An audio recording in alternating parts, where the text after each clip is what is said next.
Hey, my name is Lyla Johnson, and I'm doing The Effect of Gamma Rays on Man in the Moon Marigolds by Paul Zindel. We are in a room of wood. Newspapers, magazines, empty bottles, dirty dishes, last week's sheets are scattered about the main room. It is from this cruel and cluttered home from which Matilda emerges.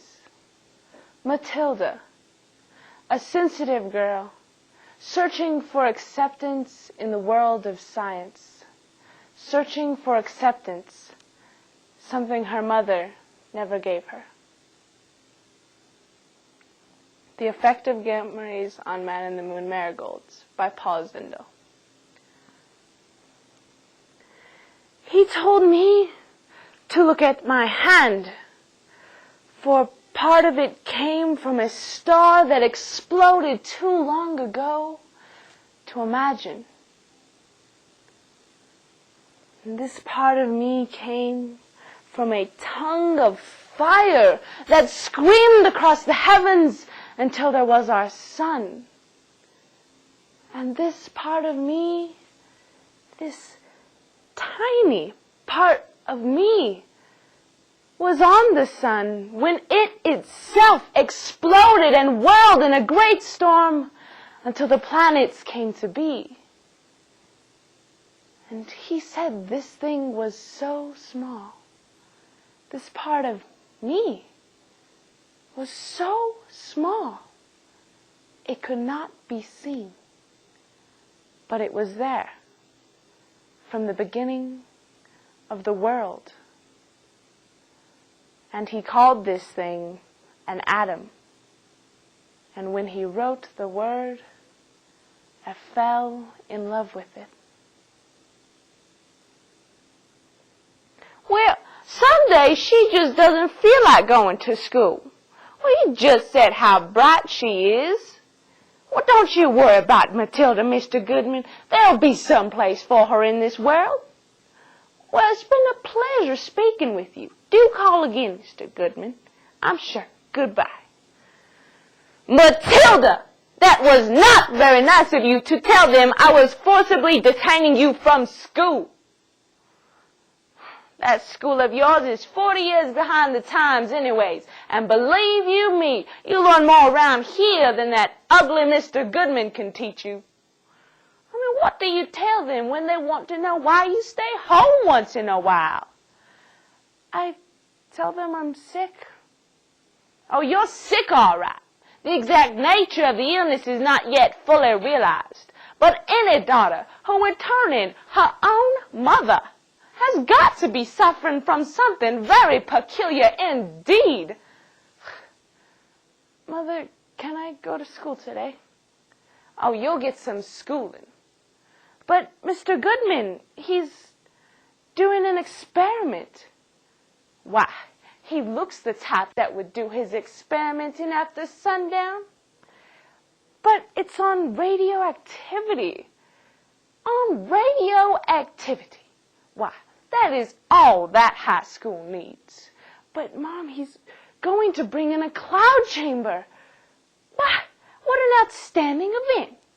If you would have warned me yesterday, I would have gotten all dressed to kill and gone with you. I love seeing cloud chambers being brought in. But, Mother, you can actually see. You're giving me a headache.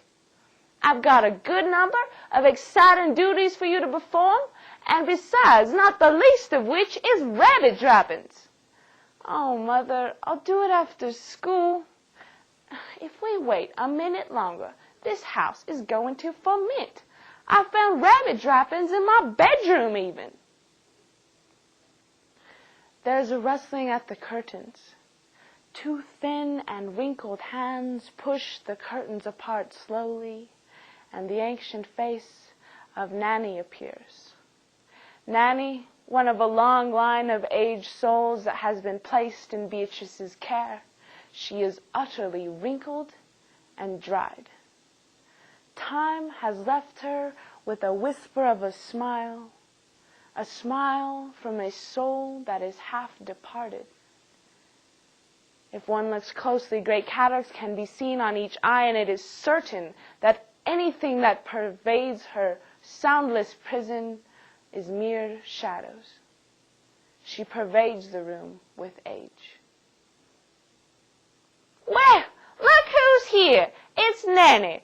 Nanny came all the way out here by herself. I'm going to need a cigarette for this. Nanny, you come sit down and we'll be right with her. You know, sometimes I've got to laugh. I've got this on my hands, and all you're worried about is plenty marigolds. Nanny, I got some hot water for you.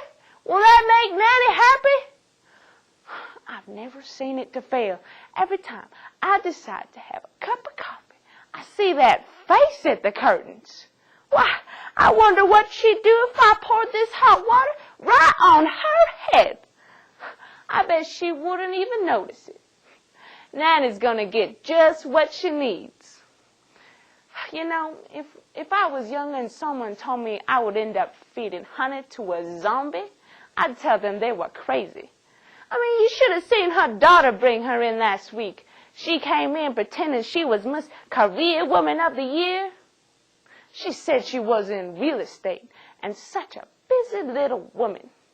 Such a busy little woman that she just didn't have time for all the love and care and affection that her little Monzy needed anymore. Well, Nanny's quite a little cross to bear now, aren't you, Nanny? Dear, a girl with her hotsy, gamma rays. You people take me for a fool, don't you? No, Mother. Science, science, science, science. Don't they teach our misfits anything anymore? Anything decent and meaningful and sensitive?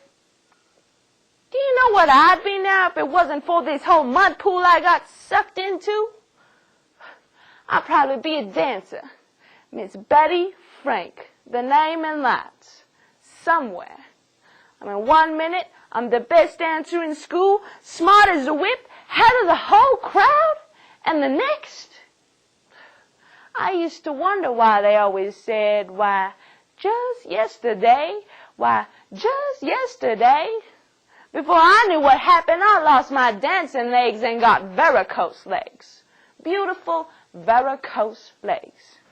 Do you know, everything I thought I would be has exploded?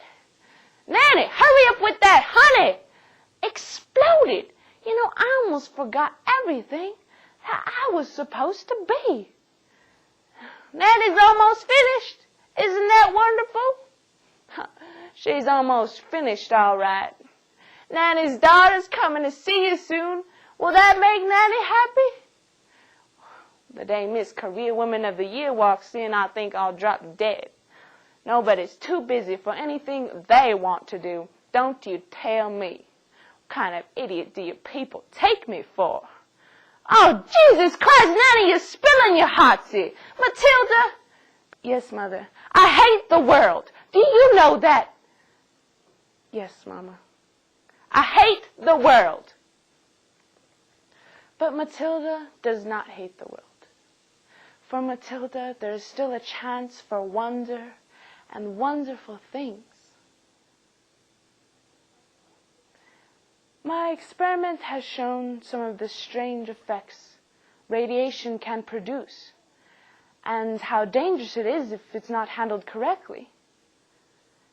The effect of gamma rays on man and the Moon Marigolds has left me curious about the sun and the stars, and I want to know more about it. For the whole universe must be itself a world of great atoms. But more importantly, I suppose, my experiment has made me feel important. For every atom in me, in everybody, comes from the stars, from places beyond our dreams. The atoms of our hands, and the atoms of our hearts.